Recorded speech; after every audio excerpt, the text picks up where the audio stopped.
Olá, sejam bem-vindos a mais uma aula da disciplina de cabine primária. Eu sou o professor Rafael e hoje nós vamos falar sobre componentes de subestações. Nós aprendemos na aula passada os tipos de subestações e diversas variações que podem acontecer. E agora, dentro desses tipos que nós aprendemos, nós vamos aprender como que elas são feitas, ou seja, tudo o que precisa para que uma subestação funcione. Então nós vamos passar sobre os principais componentes nessa aula, tá bom? E vamos começar pelos cabos, né? Os cabos, os condutores de média tensão, que é geralmente a entrada das subestações, como vai entrar aquela alta tensão para ser transformada, tá? Muito cuidado aqui a gente precisa ter, porque o cabo de média tensão, o pessoal já está acostumado, o cabo de baixa tensão, quem já trabalha com baixa tensão, ele é parecido, mas obviamente que ele não é igual. Por quê? Nós estamos falando em baixa tensão de tensões ali de no máximo 380 volts. Em média tensão, nós estamos falando em tensões de até 34,5 kV, ou seja, são tensões muito diferentes e obviamente que a construção do cabo também precisa ser diferente. A isolação é muito parecida com a que a gente tem nos cabos de baixa tensão, né? Que é o EPR, o XLPE e o PVC. Porém, aqui eles vão estar compostos de maneira diferente, tá bom? Então, a gente vai poder encontrar tanto o EPR ou o XLPE, né, na parte da isolação, e a cobertura de PVC. Aí a tensão de isolação, que é a classe de isolação e a tensão que a gente precisa tomar um cuidado aqui. Por quê? Como a gente viu, a gente vai ter subestação de 13,8, a gente pode ter de 23,1 e a gente pode ter de 34,5. Então, se eu for usar uma subestação de 13,8, eu vou usar cabos 8,7, 15 kV. Se eu estiver falando de subestações de 23,1, eu vou usar cabos que tenham a classe de isolação 15/25 kV. E em subestações de 34,5, aí nós vamos utilizar cabos de 20/36,2 kV, tá bom? Isso tem que tomar muito cuidado, também para não usar um cabo de tensão maior numa subestação menor. Claro que eu estou indo pela segurança, mas é muito mais caro, né? Quanto maior a classe de isolação, mais caro é o cabo. Então, sempre prestar atenção na tensão da subestação com a tensão dos componentes que você vai aplicar, tá bom? A seção mínima do cabo é de 25 mm², de acordo com a NBR 14039. Mas algumas concessionárias vão determinar que a seção mínima é de 35 milímetros, né? Então, a gente sempre vai seguir, nesse caso, as normas da concessionária, tá? A norma da concessionária, ela nunca vai dizer nada a menos do que a 14039. Se tiver alguma coisa diferente entre concessionária e a norma de média tensão, é sempre um a mais, é sempre uma segurança a mais, tá? Então, sempre sigam a norma da concessionária, que a gente vai estar atendendo automaticamente também a 14039. E olha como é composto um cabo de média tensão, né? Veja que interessante. Por ele ter uma tensão maior, ele não é só uma isolação e o condutor. Então eu preciso do condutor, uma blindagem para o condutor, a isolação, a blindagem da isolação, aí vai ter uma blindagem metálica e aí, por fim, uma cobertura, né? Então é um cabo muito mais complexo aí para média tensão do que os que a gente está acostumado a trabalhar na baixa tensão. Onde a gente usa eles na subestação? Geralmente na entrada, então a interligação concessionária até o cubículo de medição ou seccionamento, geralmente é feito em cabo, né? Não tem muito jeito a gente fazer de outra maneira, fazer com outro tipo de condutor. Então vai vindo o poste e vai entrar ou aéreo ou subterrâneo o cabo de média tensão. Dentro da subestação, eles também podem ser usados, tá? Mas a gente vai ver que lá dentro, entre os cubículos, tem uma outra opção que é mais utilizada do que os cabos, que são os vergalhões de cobre, né?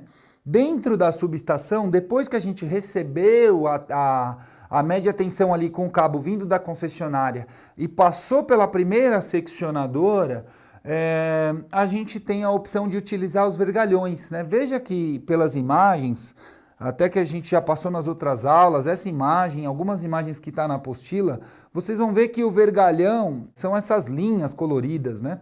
Eles deixam uma distribuição melhor, né? Você consegue trabalhar com eles de uma maneira que eles ficam esteticamente bonitos, eles ficam alinhados, e a gente teria bastante dificuldade de trabalhar dessa maneira com cabos, né? Para poder ancorar, eles iam ficar meio jogados, né? Então não é muito usual, né? Ou a gente teria que fazer ligações subterrâneas, né? Daria mais trabalho. Então os vergalhões de cobre ajudam bastante, né? A gente vai usar muito também essas terminações, então tanto a terminação para fazer a conexão, as curvas, né, para poder fazer os desvios, para fazer as ligações, a passagem entre os cubículos, o vergalhão é muito importante, né? E eles também são pintados para diferenciar as fases. Então, a utilização do vergalhão entre os cubículos, tá, é preferencial do que os cabos de média tensão, ok? E geralmente, quase sempre nas subestações que nós estamos falando aí, o vergalhão de 3/8 aí vai ser o mais utilizado, né? Tá vendo? Tem uma tabela com as capacidades, né? Mas o 3/8 aí, que passa uma corrente de 181 ampere pintado ou 162 quando ele está nu, é o que vocês mais vão ver aí no dia a dia, tá bom? Também podendo utilizar aí 5/8 para subestações maiores. Beleza, agora a gente viu como temos o cabo, temos o vergalhão, né, que são a parte de condutores. E como vocês puderam perceber, o cabo de média tensão ele é bem complexo, ou seja, eu tenho várias camadas, né, tenho blindagens, isolação, tenho uma outra capa de isolação ainda no condutor. Então não é igual eu pegar um cabo de baixa tensão, usar um decapador, colocar um terminal e ligar esse cabo. Eu vou ter que ter um cuidado maior, né? A gente precisa fazer aquela decapagem com cuidado para que a gente não tire, não corte alguma camada. E essa terminação a gente precisa tomar um cuidado na hora de fazer também, e ela precisa ser feita de uma maneira específica, tá? Então a gente tem as terminações para os cabos de média tensão. Então essas terminações a gente descasca esse cabo e adiciona essas terminações para fazer as ligações nas chaves, nos transformadores, enfim, aonde a gente for fazer esse tipo de conexão, tá? Aí tá os principais, que é o pushover, o contrátil a quente, contrátil a frio e porcelana, sendo porcelana um mais caro, mais difícil da gente ver, tá? Pushover é relativamente comum, né? E o que o pessoal acaba utilizando até um pouco mais é o contrátil a frio, porque o contrátil a quente você precisa ainda de um soprador, você precisa de algo térmico ali, né? Depois que você termina para que ele agarre ali o cabo e ele faça a isolação. No contrátil a frio é um pouco mais fácil, tá? De qualquer forma, eu vou deixar para vocês uns vídeos que o pessoal faz essas terminações para vocês verem tanto como descasca um cabo de média tensão e como que instala essas terminações.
depois que a gente viu a questão de condutores, agora a gente tem os para-raios poliméricos, né? Esses para-raios vocês já devem perceber ali quando vocês olharem para um poste agora, depois que a gente teve essas aulas, né? Vocês vão começar a olhar aí na rua e vão começar a identificar o que é um transformador, o que é uma chave, o que é um para-raio, onde está a rede de baixa tensão.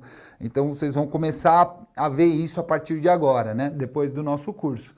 E um desses componentes é o para-raio. Você olha lá no poste, vê aquele negócio ali com umas voltinhas, não sabe o que é, a partir de agora vocês vão saber.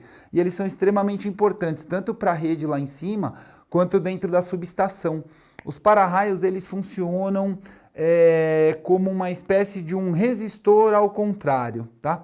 Como que funciona isso? O resistor quanto maior a tensão eu coloco uma tensão no terminal do resistor, ele vai me oferecer uma resistência à passagem à corrente.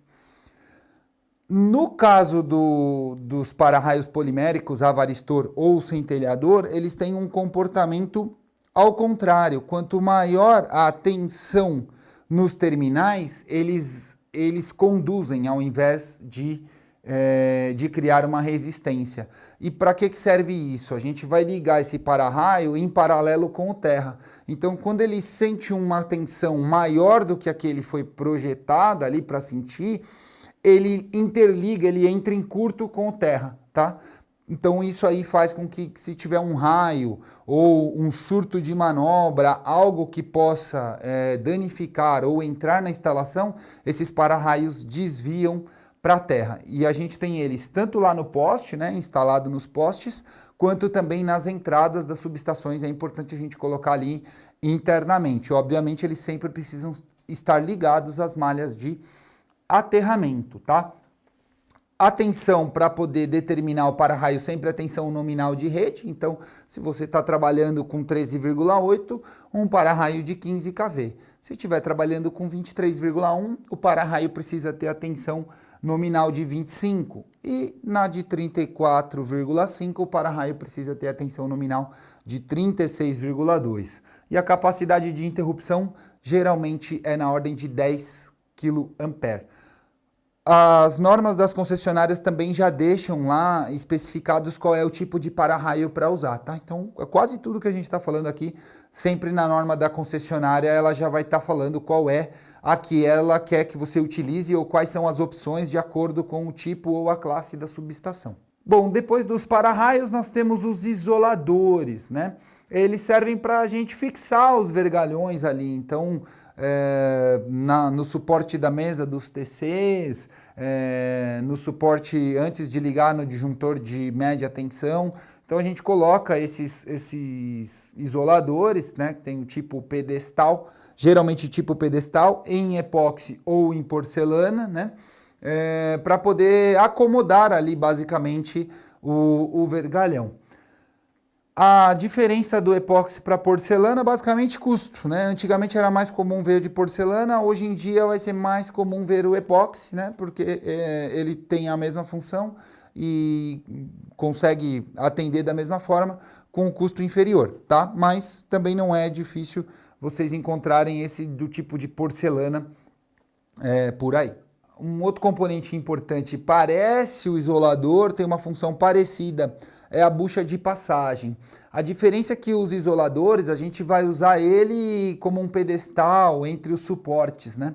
E as buchas de passagem a gente utiliza entre os cubículos, então entre as passagens de parede para parede, então entre cubículo de medição e o cubículo de proteção, entre cubículo de proteção e o cubículo de transformação, a gente coloca essas buchas para poder fazer ali a fixação dos condutores. Chave fusível, essa chave aqui também algumas regiões gostam de chamar de chave Mateus, né? É a chave que fica tanto, a gente comum olhar nos postes, né? Geralmente onde tem transformador a gente vai ter uma chave dessa, onde tem saída para entrada de subestação, mesmo que não tenha o transformador, você também vai ver chaves dessas, né? É uma chave aí que o pessoal consegue fazer com aquela vara, né? Com aquela vareta eles conseguem desarmar, o pessoal da concessionária. Então ela tem uma base ali, é uma base C, né? E aí ali vai um fusível, tá? essas chaves podem ter dois tipos de fusível nela, né? Um fusível HH e o fusível KK. Os fusíveis KK, eles são mais para a parte de alimentação e entrada, o tipo de proteção, a curva de proteção deles. O fusível H, ele vai proteger contra curto-circuito, basicamente, tá? Os transformadores. Então, na chave próximo do transformador, a gente coloca esse fusível. Então, quando a gente vê a chave fusível, que logo embaixo tem um transformador, você já sabe que o fusível que está ali naquela chave é um fusível H. Quando você vê um poste, chave fusível, não tem transformador, você está vendo um cabo descer e ele está entrando ali na edificação. Provavelmente a gente está falando de um fusível K. Por quê? O fusível H vai estar lá perto do transformador, tá? Aí só vai mudar a questão da curva. O dimensionamento desses fusíveis. Também a gente precisa olhar na tabela da concessionária, porque aí vai depender da rede, vai depender da transformação e da potência da cabine.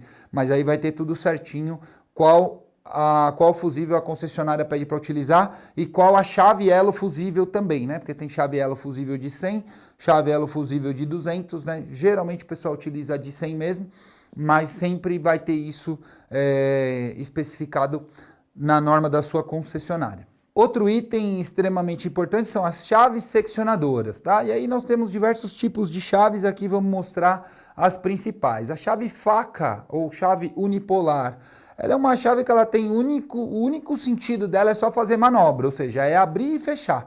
Geralmente é uma chave que está instalada na rede aérea mesmo, ultimamente até não é tão mais utilizado, vocês ainda encontram, mas é só para abrir e fechar, puramente isso.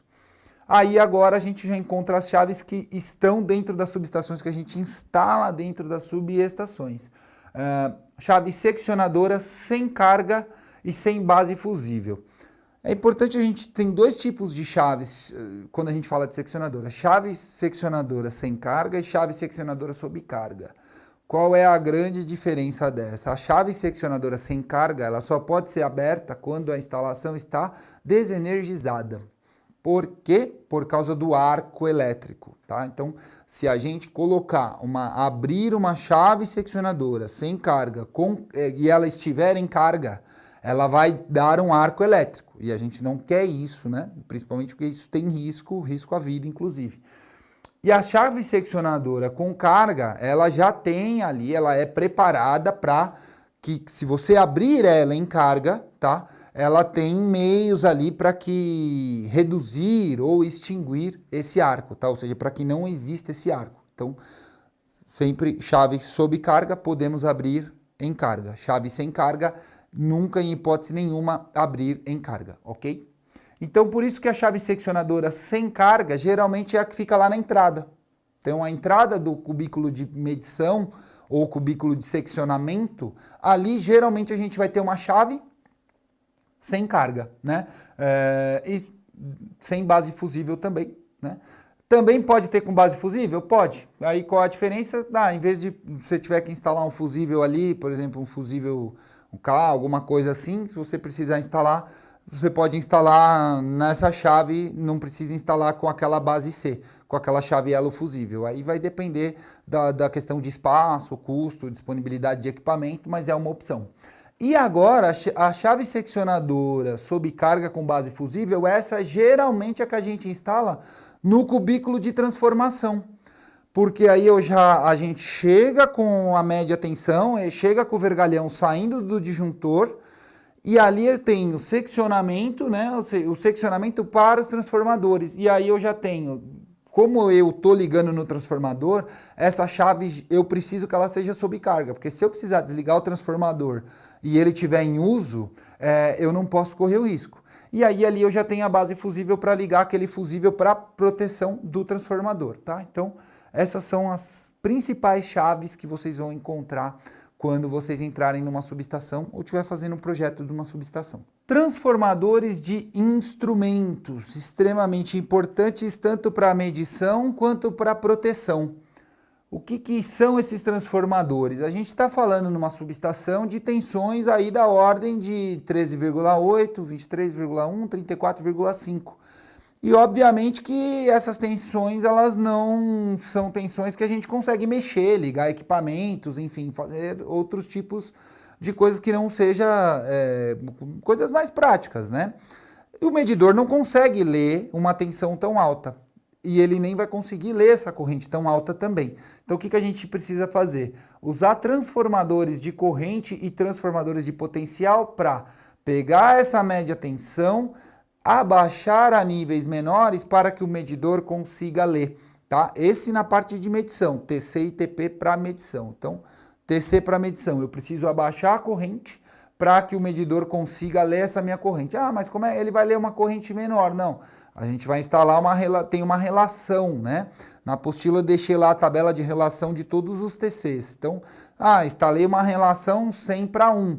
10 para 1, 20 para 1. Então, o medidor, quando lê, ele já sabe, vai estar setado lá qual é a relação do TC. Então, ele vai multiplicar aquela corrente pela relação do TC, e aí ele faz a leitura da medição correta, tá? Alguns medidores precisam de TP, outros não. Aí vai depender, a concessionária vai te falar, tá? Sempre que tiver essa necessidade. Mas geralmente na medição, a gente vai utilizar mais o TC. Agora, a gente também utiliza TC e TP para o disjuntor, para a gente conseguir mandar um sinal para o relé de proteção acionar o disjuntor de média tensão. Nós vamos falar sobre isso daqui a pouco. Então, o que eu preciso? Eu não posso, o relé de proteção ele vai trabalhar com tensões eletrônicas ali, então eu preciso trabalhar com sinais menores.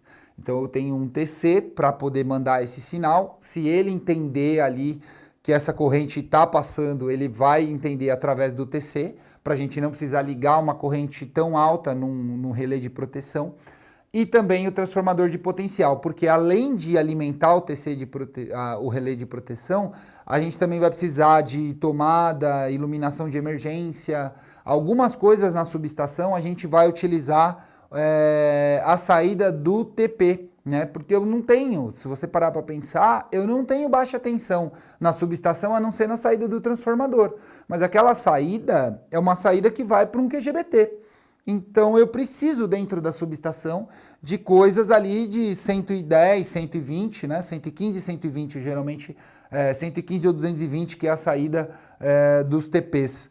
Então eu preciso fazer o quê? Baixar essa tensão para que eu consiga utilizar tanto os itens de proteção quanto também esses itens de segurança dentro da subestação. E como eles funcionam?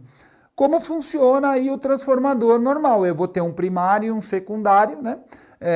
E aí essa corrente do primário vai passar e aí eu vou ter uma relação, aquela relação 10 para 1, seja 20 para 1, uma relação suficiente para pegar essa corrente do primário e eu tenho uma corrente no secundário. Geralmente em TC a gente está falando em 5 amperes.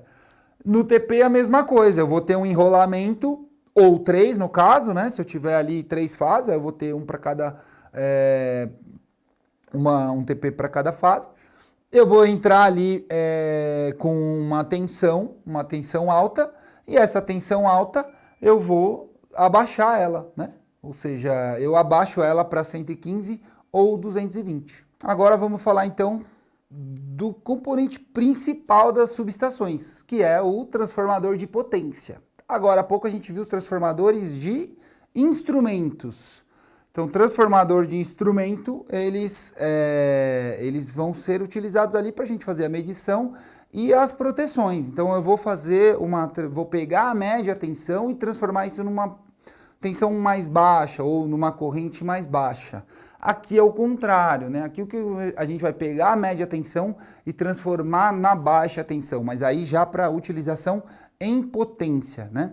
Então nós vamos ter sempre o primário vai ser aquelas tensões, né? Ou 13,8, 23,1, 34,5 e o secundário do transformador, aí vai ser 127, 220 ou 380, 220, tá? Esses são os mais comuns, pode até ter uma outra tensão, mas é usado em poucas indústrias aí.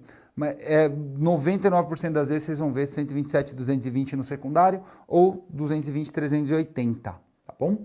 E aí nós temos dois tipos de transformadores. Pode ser o transformador a óleo, tá? E aí a gente pode estar falando tanto do óleo mineral, óleo de silicone ou vegetal, e o transformador a seco.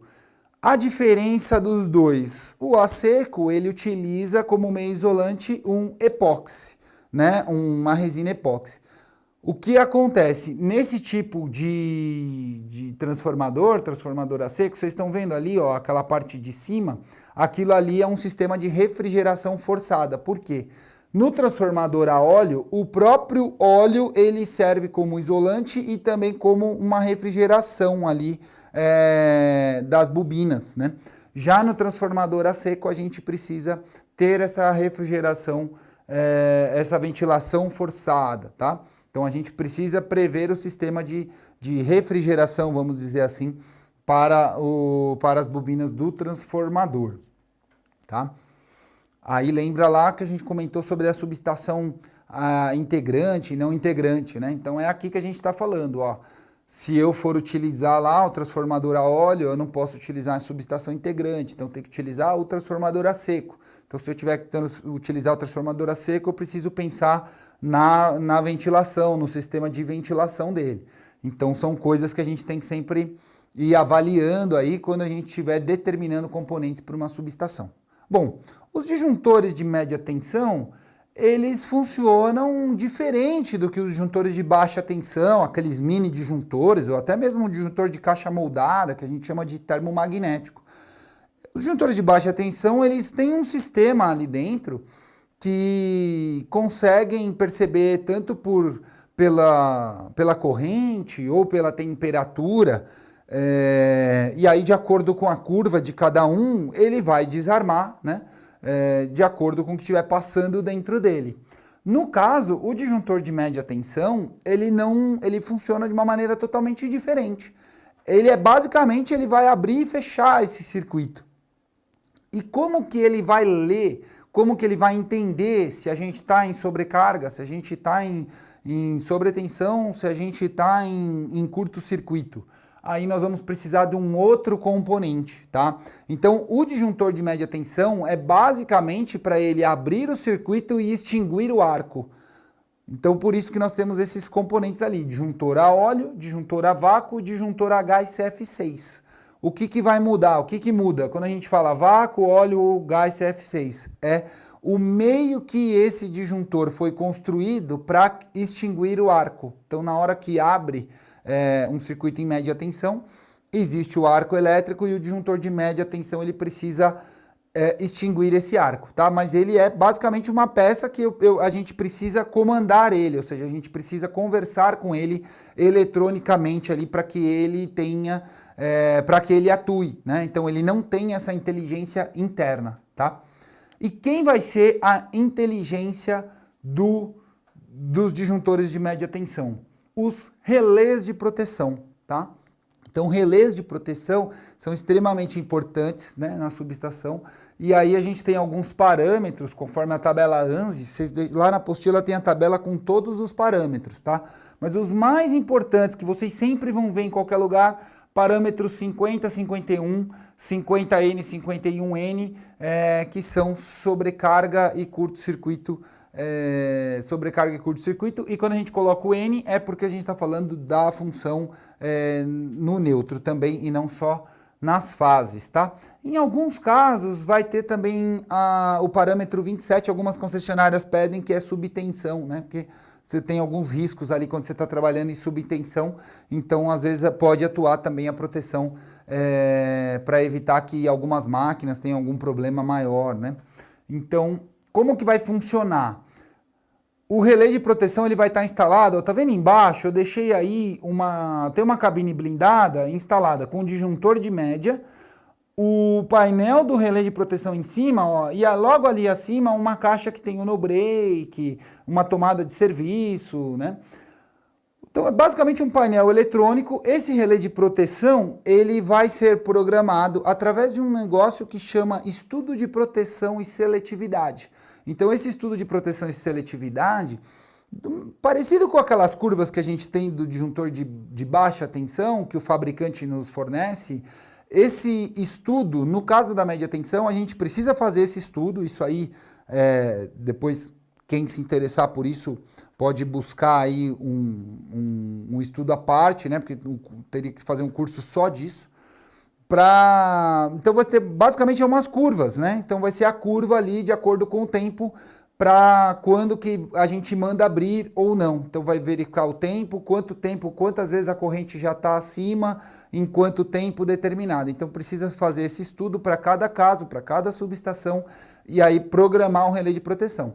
Aí programando o relé, né, colocando os parâmetros no relé, o relé vai entender, e aí quando tiver essas situações, quando as correntes, quando as tensões passarem dos limites que tiverem estabelecidos no estudo de proteção, o disjuntor vai atuar, né? Ou seja, ele vai abrir.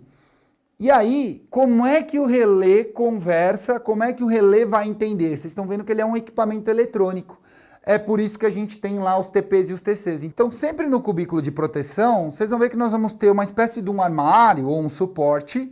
Esse suporte vão ter os TPs e os TCs, e esses TPs e TCs eles vão estar interligados no relé de proteção. Vão sair dali alguns cabos, né, para ligar no relé de proteção, que é o quê? Ele vai ficar monitorando. Então o relé de proteção fica monitorando o que está acontecendo ali, o que está passando. Então o relé de proteção fica em paralelo, né, igualzinho está no diagrama ali, ó. O relé de proteção está ali, ó, a subestação está funcionando. Opa, tem um negócio aqui que não tá legal, ou curto-circuito. Curto-circuito é praticamente instantâneo, então deu um curto-circuito, ele vai abrir. Sobretensão ou sobrecarga, ele vai avaliar ali e aí, de acordo com o tempo que ele foi programado, ele vai avaliar. Passou esse tempo, continuou em sobretensão, ele manda o comando para o disjuntor abrir, tá? Então, são extremamente importantes e é assim que funciona a proteção na média tensão. Bom, é isso, pessoal. Essa foi a nossa aula de componentes de subestação. Eu espero que vocês tenham gostado e deixei lá os materiais para que vocês possam acompanhar. Material legal lá na plataforma para complementar o estudo de vocês. Valeu? Até a próxima!